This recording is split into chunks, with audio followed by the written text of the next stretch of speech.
Hey, it's Mimi Chen, and today we talked to rapper Jason Chu about his new album Living Room and also about coping with quarantine. Here's what he has to say. I'm good. Honestly, very fortunate, very fortunate to have. So I actually live with two other musicians that play with me live. So, we've just been very creative in this time. Literally, actually, a lot of the album got finalized in quarantine. So, I'm very privileged and very fortunate to, not be too worried right now about survival and I've been able to focus on sort of creation and productivity. So I'm doing well. I'm doing well. Thank you. Oh, that's good. Do you have any other outside kind of employment, or this is So what you do full time?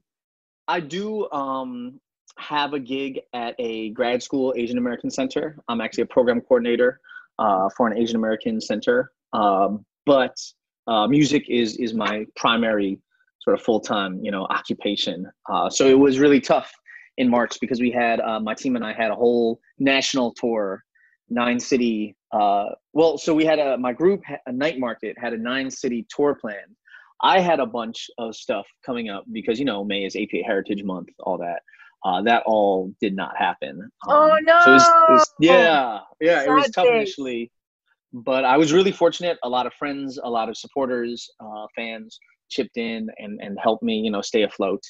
And then over the last month and a half, um, you know, a lot of my friends and I felt like Asian Heritage Month, Asian Pacific American Heritage Month this year was actually really active because all kinds of organizations were doing these events and it wasn't geographically limited, right? Hmm. So everybody, speakers that otherwise they'd have had to pay to fly out and everything, I was speaking on the East Coast, on the West Coast, virtually everywhere. And it actually was a really nice, I thought, coming together of community. Yeah, So, because people I've been can, doing that. tune in wherever they are. And even if I find sometimes even for local events, I get lazy and Hmm. it's like, oh, I got to drive down there and deal with parking. Exactly. It's been, I mean, the plus to it, right, is that people Mm. can sort of, it's very accessible. The downside is it's very easy to leave, right? It's Yeah. because usually, right, if I was talking with an event production team about this, how usually if someone's at your event, you got them, you know, it'll take a significant act for them to be like, oh, I'm walking away. Now, very easy to leave an event. So we got to keep it tight, like you were saying. Pros and cons of any kind of situation, I guess. For So, real. what are your plans now that you have an album coming out and things are opening up? Yeah, so the reception has been very good so far. It dropped on Friday, and so today's the 1 week sort of anniversary of the release. And people have been messing with it. I've been getting a lot of very sweet messages. People, uh, the irony, right, is a lot of this music was written a year ago. We finished it sort of in March, April, and set it for release. And then it comes out at a time that's very chaotic. That's hopefully very transformative Yeah. and I've been getting a lot of people writing and saying, hey, this is really bringing me some room to reflect, space to just kind of unburden. Um, so we are hoping to continue that with an online house concert series that we're sort of looking around for some funding for some underwriters for that, and got some live streams coming up, pretty active on my Instagram. Um, and just kind of seeing where inspiration strikes and what doors open, because exactly like we're saying, there's a lot of new opportunities that are opening up as people have started, I think, pivoting and acclimating to the current situation, and then especially the fact that a lot of people right now really care about race and really care about systemic structural issues. And my music sometimes addresses that explicitly, but always I've been very vocal about talking about race in America, talking about hip hop as Black art, Black community, and how Asian Americans can support and take part in throwing off white supremacy, decentralizing whiteness as the American narrative. So I'm excited because, the sort of conversations my team and I, my friends and I, my inner circle and I have been having for a while are now becoming mainstream. And there's a lot of interest around that. Now, let's get into like your origins, because a lot of people are just discovering you. So give us some background on who Jason Chu is and how did Jason Chu decide to become a musician? Yeah, so I'm a Chinese American kid from Delaware. I grew up on the East Coast, Mid-Atlantic. I grew up in Delaware. I always, just growing up in a fairly, I would say it was definitely a very white suburb, but our friend circle, my high school was very diverse. And so, there was a lot of different folks and we would all listen to hip hop music, it was just sort of what we loved. And that really got me into it. What really got me into it was understanding how, these voices were really talking about their experiences, right? It wasn't just generic stories, generic narratives. It was very specific to the neighborhood they grew up in, or the family, the community, the city, the region.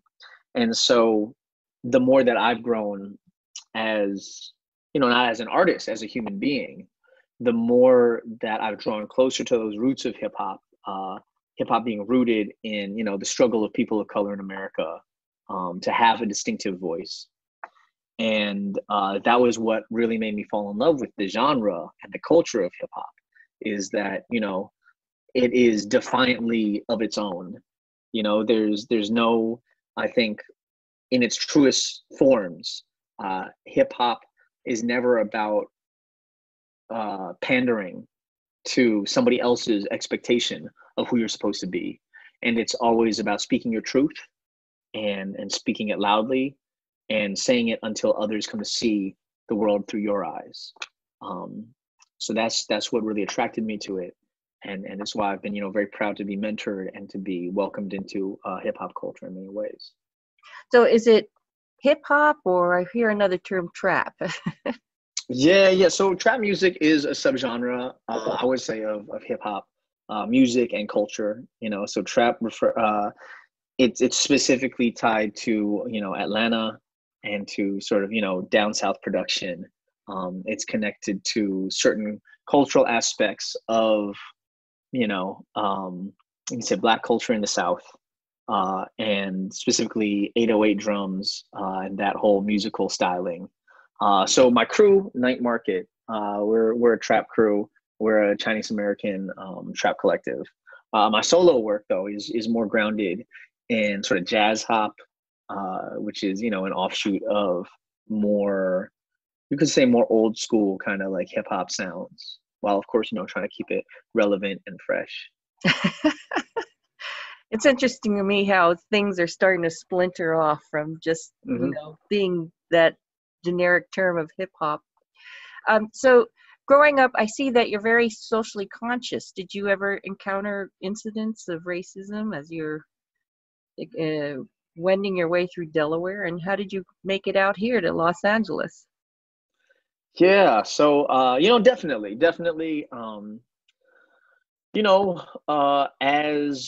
as just a person of color in America, and then especially as in my particular situation, a Chinese American guy in a very white suburb, there were microaggressions, there were outright sort of racial aggression, and a lot of the work that I've done, and the work that I've learned to do is processing those the right way. Because I think, oftentimes Asian Americans, if we don't know our history, we're taught that certain things are innocuous, right?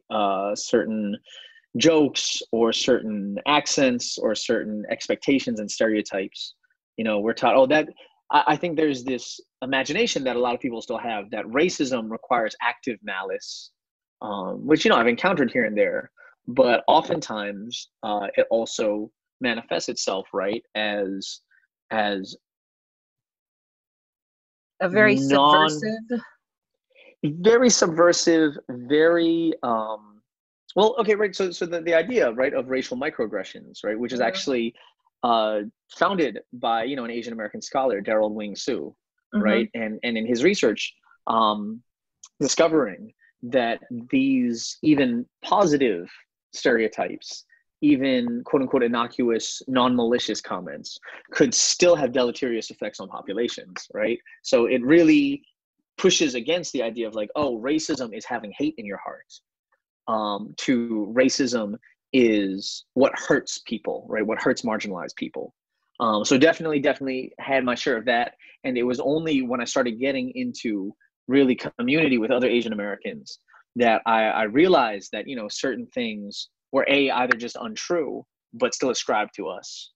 Or, I remember when I was in my first room of all Asian Americans, it was in college, we were having like sort of an ethnic, a freshman kind of like gathering. And I just realized like, man, it feels different here. It feels like, just little things that I'd gotten used to apologizing for or being singled out for, I didn't have to. It was the first time that I met Asians from California, the first time that I met Asians not from sort of white suburban Delaware. mid-Atlantic. Yeah. Exactly. And that felt incredible to me. And so a lot of those experiences were what I started bringing into my music.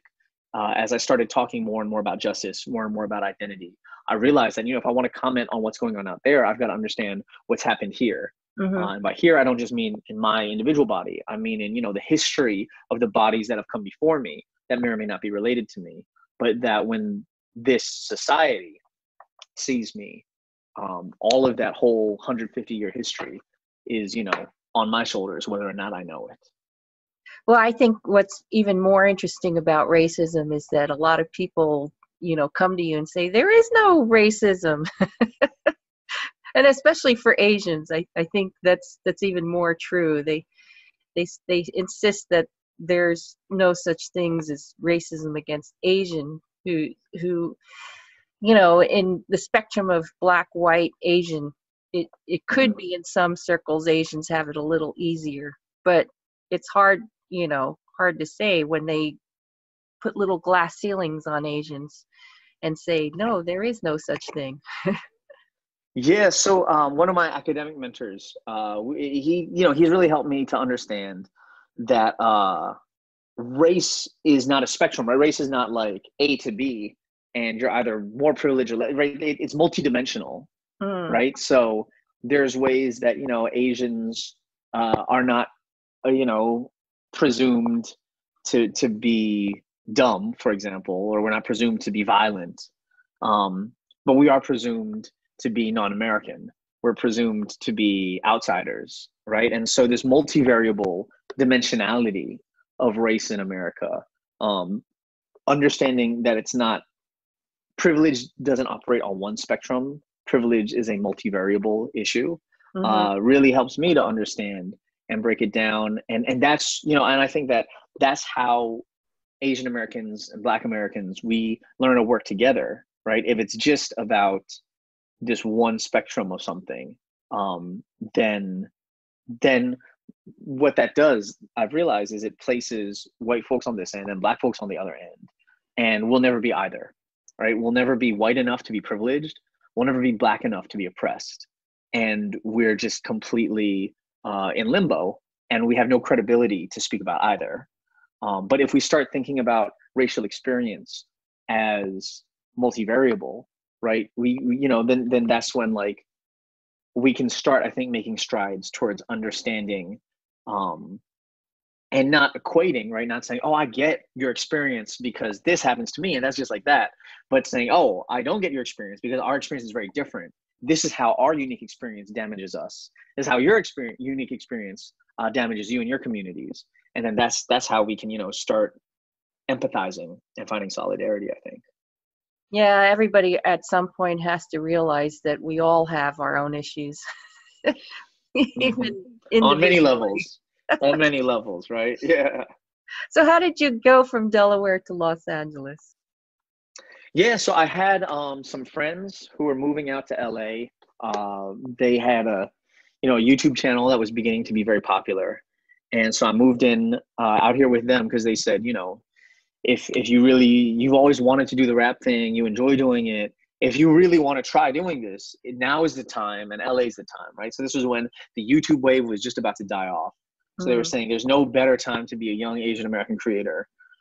There's no better place and no better time than LA right now. So I moved out with them. I was fortunate enough to have a couple songs that went semi-viral, back in the days when that could happen on YouTube easily. So I got, started touring, booking my first college shows. And really the reason to get out here was because I knew that there was a community forming of young, new media, Asian American creators. There's a possibility of mentorship out here with, just the generations of Asian American creatives that have come through this city. So that's why I moved to LA from the Mid-Atlantic, and I'm very, very happy that LA is very much home for me now.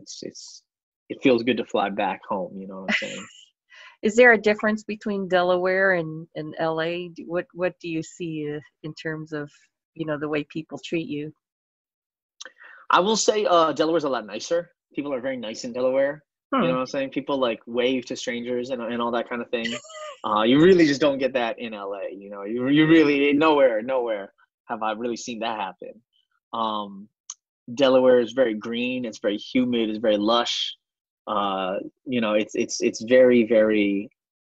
There's a lot of nature out in Delaware.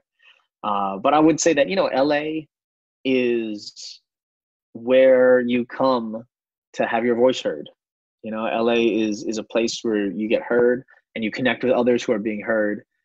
Kind of that idea of, iron sharpening iron, building with each other. That's what I love about LA. The artists that I know that are in LA that have, made a career out of it. Just learning from each other is a really, really beautiful and incredible thing. And that's one of the things I love about LA. So if we were to sit and listen to your album, what is it that you feel, magnifies your experience in the album? Yeah, so I would say the album for me, fundamentally, the record is about human connection, connecting to yourself, connecting to others, connecting to society, family, heritage, right? So for me, the album was very much grounded. So it's appropriate that you ask about Delaware because it started on a trip back to Delaware. My parents lived in the same home for 26 years. No matter where I went in the world, Beijing, Seoul, Hong Kong, Los Angeles, London, home was this one house in Delaware. And then they moved out of it. They sold it. They changed to, a new place. And I was back in Delaware, moving them out of the house I grew up in. And I was sitting in my old bedroom for the last time that I ever would. And I started writing these songs because what I've realized is where I'm at in my life right now. I spent a lot of my life wanting to get out, wanting to go places, thinking, and this may be accurate, thinking if I just stick around Delaware, I'm not going to become the person I want to be, that I hope to be. And that's true. But now that I live in LA and I've done the music thing for a while, I'm realizing so much of who I am is shaped by Delaware and is shaped by that house and my experiences and the people I knew when I was living there. And so the record is basically about this tension between, how do you love your past? How do you embrace your past, acknowledge your past, while also moving past it, moving on, moving forward, and becoming a new person? And how do you do that as a human being, right? Not just, we're not capitalist robots, right? We're not here to generate product. We don't measure people by productivity. We measure people by human dignity. So all of that's in the mix in this record. And that's what I really hope to give people is an experience, whether they listen to every word or whether they just throw it on in the background and let it be a soundtrack for their lives. Something that people can use to reconnect with human dignity in themselves and others. And are there any other kind of themes available in there? Yeah, I mean, I definitely think that the idea of holding on while letting go, right? Like this idea of growth. At this point, I've been living in LA for a little while. I've gone through a couple different eras, and one thing that I see, especially right now, there's a sea change, which is amazing, and a lot of people are reckoning with their past selves, right? Looking back at who we were 6 months ago, 2 years ago, 10 years ago, and saying, wow, that is really not who I want to be. I can look back and understand all the ways that who I was not helpful and healthy. But do we have grace for that past self? You know what I'm saying? Do we reject our past self and say, no, that was horrible. I hate that. Because, if we hate where we come from, right? If I hate Delaware, if I hate my family, if I hate my race, if I hate my younger self, that's a recipe for stagnation, right? Because if you don't embrace who you are, where you came from, you have no roots. So a major theme of the record is, how do I look back and consider the past and not dwell in the past, but also use it and own it and let go of it. So that's something people can expect to find in the record. It's pretty interesting how, we look at things like hip hop and trap and a lot of people get into the lyric visions, and they think, maybe there's something there, or maybe there's too much there, or maybe there's nothing there. So it sounds to me like you've really poured a lot of yourself into your record, and that there's a lot more going on than a lot of people would probably think. Yeah, I definitely I think that a lot of the strengths of my music is thoughtfulness, is me putting thought into the process to make sure what I give is well thought through, and then hopefully it being thought provoking and letting people, on whatever level, if you just want to, like you're saying, if you just want to listen to the music and it's just a good sound, awesome. But if you want to listen to the lyric and you want to dive deep in and really let it be a dialogue with the lyrics that's on there, I try to present people with something that'll let them do that as well. So how did Night Market get together? So Night Market is my trap crew. That's me, that's Leo Shah, that's Saki Boy, and our producer Swoo. And that just came together out of sheer creativity, sheer creation. Swoo knew Leo. Leo had worked with me before. He was an intern, and then he was a collaborator. Swoo had this trap beat, and he was like, yo, I want to hear a rapper on this. And Leo passed it to me. I liked it. I wrote to it. Saki was in town. He shot a video for us. And it was just literally in, I think, like 48 to 72 hours, we went from nothing to having a song and a video, and we released it. And, that's just how that career has been. That's just a collective, a creative crew that's based on the joy of making something for others, and then you make it, you give it to them. And every so often we've had records that have really made some impact, which has been cool. How's the balance between your solo and Night Market?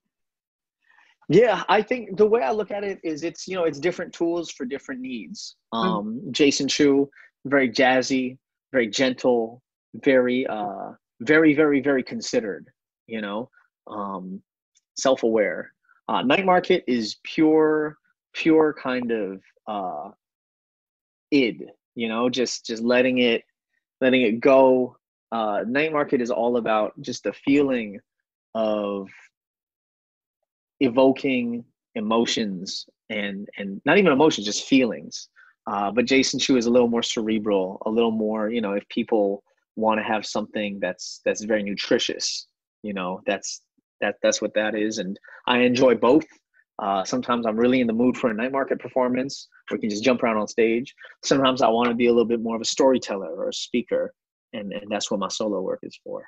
Oh, okay. I was laughing because I think that's the first time I've ever heard anyone use the word id in a conversation. Yeah, gotta know your Jungian archetypes, you know what I'm saying? We have to get all your social media in here. Definitely. It's easy. It's all at Jason Chu Music, at Jason CHU Music, everywhere. Oh, really? JasonChuMusic.com, Okay. JasonChuMusic at That's Gmail. an I easy try to one. try to make it easy for people. I want y'all to come find me. So at Jason Chu Music, yeah. Jason Chu Music. It was very interesting to me to watch the video where you compacted a whole bunch of Asian American history into one video. How did that come about? Yeah. I have this song. For those who don't know, the first single from the album Living Room is called Honor. It features Uzuhan, who is a Korean American artist from Atlanta. That's one of my day one friends in the music industry. And when it came to creating a visual for it, perform into camera, whatever, that's been done. And as I was saying earlier, I think history is something that's really crucial, and especially for Asian Americans, because so often we see our history erased, right? People don't think of Asian Americans as having participated in America.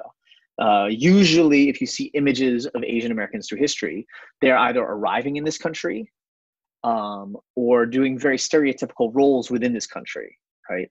So what we really wanted to show was the breadth and sort of the richness of Asian American experience, which includes, we never see Asian people riding a bus in the 70s. We never see Asian American people just playing baseball, right, in like normal clothes, right? And so we really wanted to pull together not just quote unquote representation, right? Not just, oh, what's the media showing?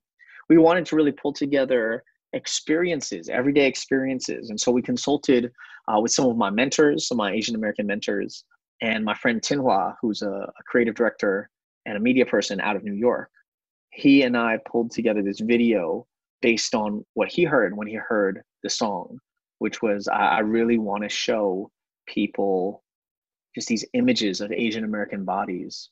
So there's some celebrities in there, some media figures. A lot of it is just everyday people, and showing that we're a part of this legacy, this 150 plus year legacy of Asian Americans.